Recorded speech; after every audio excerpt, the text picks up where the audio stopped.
when properties are increasing everywhere, you're being saved by appreciation. But if you want to find out who the real survivors and pros are in the space, look around at who's thriving in this market. When you look at 2022 till now, housing prices in some places have dropped by 30%. So if you amortize that 30% drop over 3 years, it's 10% a year, and our buffer is 20 to 30. Even if a house did lose 30%, it's not catastrophic for us. You've got those three variables that all have to be present for you to experience a threat of losing money. You try to take advantage of people, you might end up with a lot of houses, but you're gonna have headaches along the way. Nobody's ever lost any money investing with magnetic capital. Now, this is fascinating because, we're kind of in an era right now as far as Canadian housing goes. And it's historically, if you couple the term investing and Canadian housing, it's always been like kind of a one-way conversation. It's like market go up, I'm happy, and that's it. But now that we're in a depreciating housing market, how come certain investors are still happy and are not reliant on appreciation? Or well, you've heard me say all the time, I mean, even when markets are good, I've always maintained that we're not looking for markets that appreciate dramatically.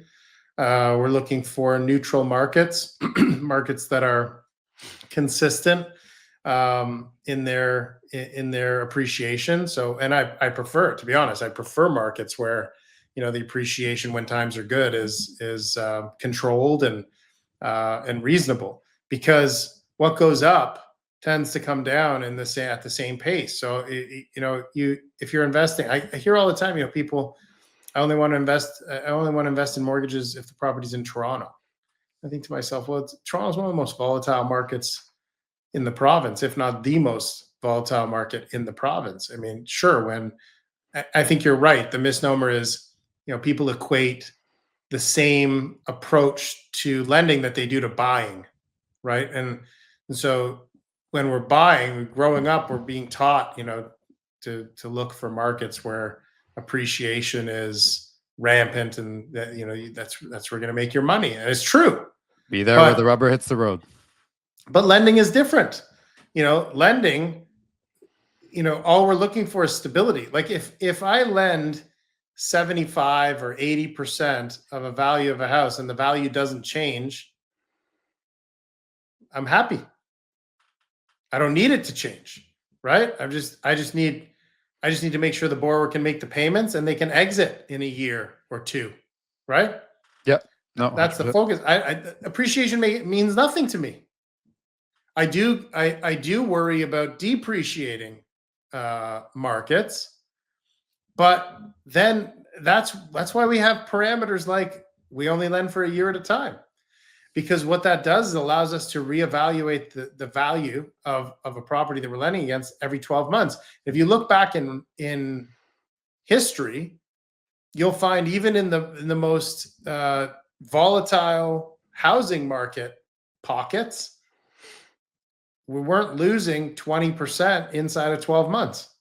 No, I think the worst market was like Las Vegas from 2008 to 2011 or something. And the most violent downturns were like 55%. So it never.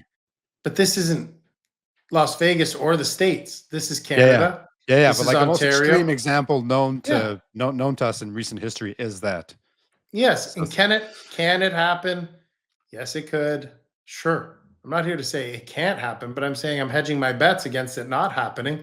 And so far, so good. I mean, when you look at the current market that we're in right now, I'd say this market kind of started in 2022. And you look at 2022 till now, if you look at the worst reports, you'll see, people are talking about how housing prices in some places have dropped by 30%. That is dramatic. But we're lending every year. We're not lending over the 3-year period. So it's not like we evaluated a property in 2022 and gave them a 3-year term, and now the valuation is 30% less. We've been entering and exiting loans every year. So if you amortize that 30% drop over 3 years, it's 10% a year, and our buffer is 20 to 30. So On average, we're lending just over 70%. Even if a house did lose 30%, it's not catastrophic for us. And we don't have to sell the property at its lowest value. There are ways where you can hold on to a property and time becomes your friend. You wait for the market to recover and you just have to be patient. And even that is very rare. So you've got a scenario where default is rare to begin with because the collateral is so strong. Catastrophic default is even more rare. And you've got those three variables that all have to be present for you to experience a threat of losing money. One, the valuation has to drop by at least 20%. Number two, the borrower has to stop paying. And in a lot of cases right now, even though the properties have depreciated, people still pay their mortgage. You've said And this then, before. yeah, Declining house price is not synonymous with like, hey, honey, let's not pay the mortgage anymore. Yeah, they're not correlated. They're not correlated, right? It's not like you just said it, but it's not like you throw a tantrum because you found out that your house isn't worth what it was last year, and now you stop paying your mortgage. It doesn't work that way. So you've got to have those two things, which we don't control, right? We don't control the market. We don't control whether people pay. But if those two things happen, the market drops and people don't pay, ultimately we end up in possession of the property, and then we have to make a decision. Do we sell it now or do we wait? And if we wait, is it likely the market will swing back in our favor? And over history, what have we seen? It does. Yeah. It does. Right. So, all those things are working in our favor. So I don't depend on appreciation. And I think it's something that people have to really understand. If you're getting into the private mortgage space, you have to almost consciously forget what you've been taught all your life about buying the real estate and where the money is to be made there. The money is not being made in appreciation in the private mortgage market. It's being made when borrowers pay. Would you say it's being made more or more stress-free or more efficiently in low volatility? Well, sure. I mean, the lower loan to value more if you price them right. Yeah. Okay. So, and what you just said ties very much to what I was about to say, which is this. The two biggest factors that will control whether you make money in private mortgages on a consistent basis or not is whether you are good at evaluating the borrower's ability to pay and their exit strategy. If you do that well, time and time again, you will end up on the right side of profit. No question in my mind. Now, here are some of the mistakes you can make. Overprice a loan because you can. Okay? We've talked about this in other episodes. You get somebody who's high quality, you identify high quality borrower, checks all the boxes, but you're fortunate enough that either by the way they're connected to you or the way you found them or whatnot, they're not shopping many private lenders. And so you look at it and you go, oh, they don't really have much choice, but they're high quality. I'm going to take advantage of them. I'm going to charge them, higher than I normally would because there's no competition. And you put them in a position to default. Right. Right. Yeah. Right.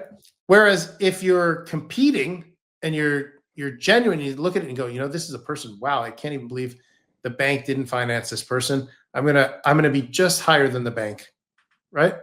I'm gonna be just a little bit, I'm gonna be 7% instead of 9%. Well, you do that often enough. I'm telling you right now, you're gonna have a nice ride.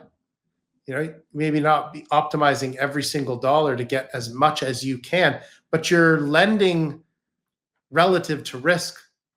Yeah. Right. So to your point, yes, if you're, taking on less volatile borrowers because you're willing to give them, in my mind, what they deserve, right? If they're high quality, give them the lowest price you can tolerate. And if you do that well, you'll have a smoother ride. If you try to take advantage of people, or if you don't do a good job evaluating their ability to pay, right? So if you just say, I'm lending 75% of the value. Let them figure it out, whether they pay or they don't. If they don't pay, I'll take the house. If you have that approach, sure, you might end up with a lot of houses, but you're gonna have headaches along the way. The legal process is not The legal process is a last resort. It's not something you use as a hammer on people, because if you're in it all the time, unless you're a lawyer, right?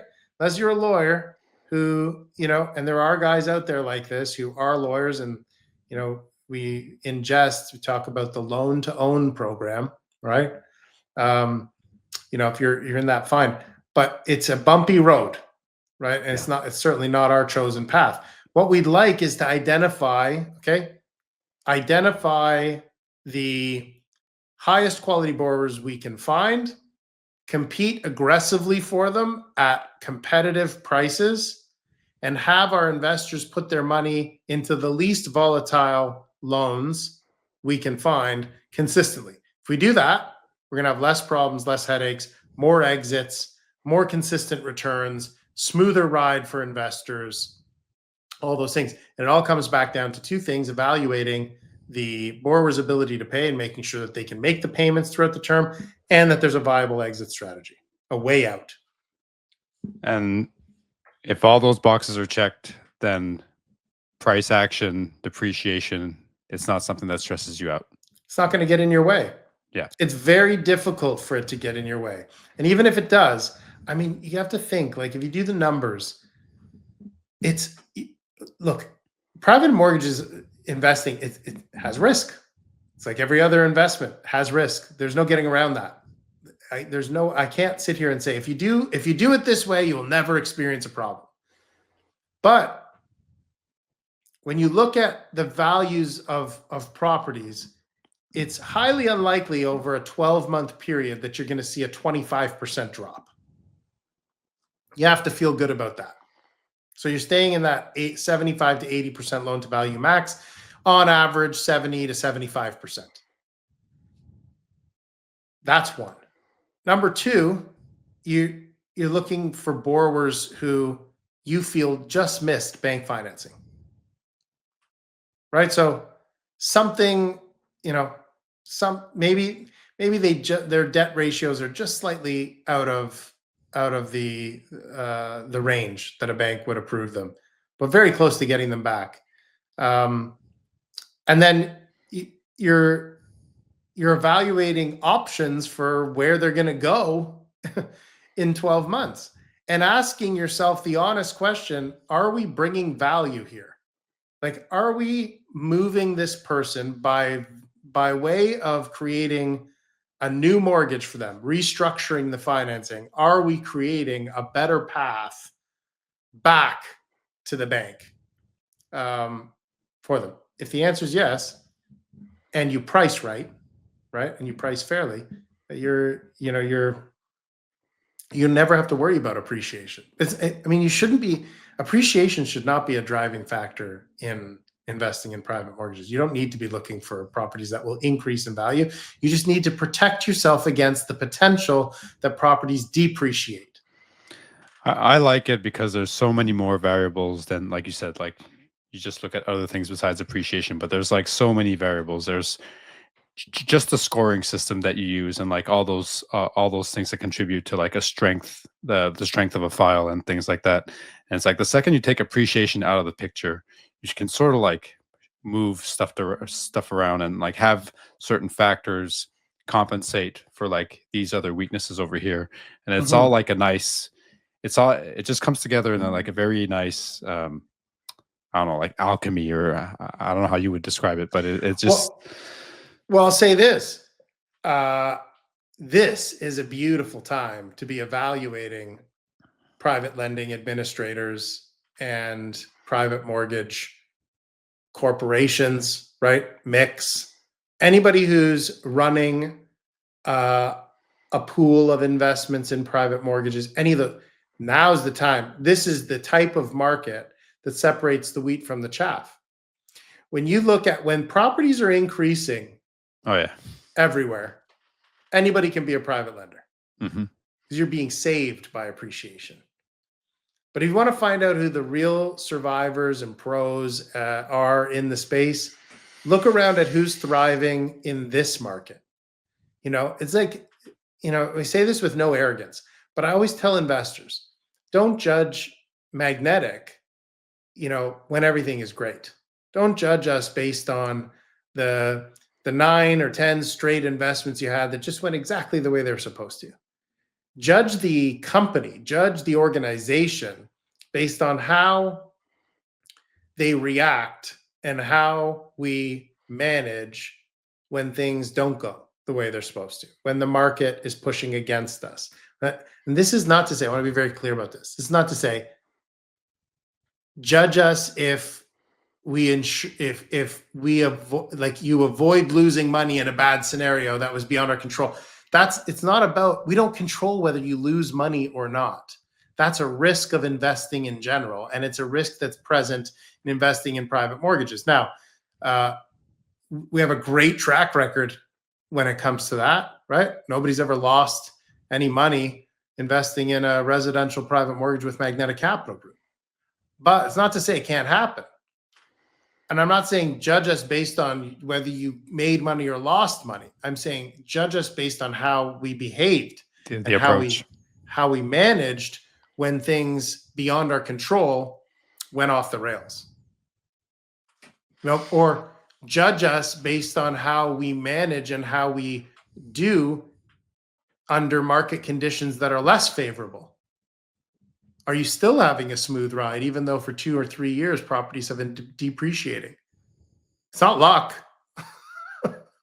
right? No, it's just get to know the space in general. Like I've always been fascinated by the financialization, in this country of just housing in general. And now that it's no longer as simple as buy and wait for appreciation, there's just so many more. There's a richer, multi-dimensional dynamic going on in housing, and it's this space uncovers all of it. Yeah, it does. And I guess to put a bow on all this, I think the key takeaway here is that I can't emphasize it enough. Private lending is not about appreciation or depreciation. It's not. It's about prudent lending guidelines. It's about staying in a zone, right, that gives you the best chance from the outset to avoid catastrophe, and then doing a great job managing your 95, 96% of the book that just is moving along and doing what it's supposed to, looking for smoke, looking for symptoms of a potential problem. And then when there is a problem, doing a great job of attending to it quickly, assessing it, examining all the potential ways it can be fixed before we have to deal with the last resort, which is the legal process. If you do those things well, private mortgages, even in a market like we're in right now, aren't going to present you with the kind of problems or volatility that, say, the stock market will, or other very popular investment vehicles. You're just going to have a smoother ride if you just do a few key things quite well, because the collateral itself is so powerful, right? There you go. You got that as such a big advantage. So there you go. Some investors are still profiting from Canadian housing. Well, yeah, and will continue year in, year out. No doubt they will continue. It's the evidence is all there. That's it. All right. Till next time. Happy lending. Happy lending.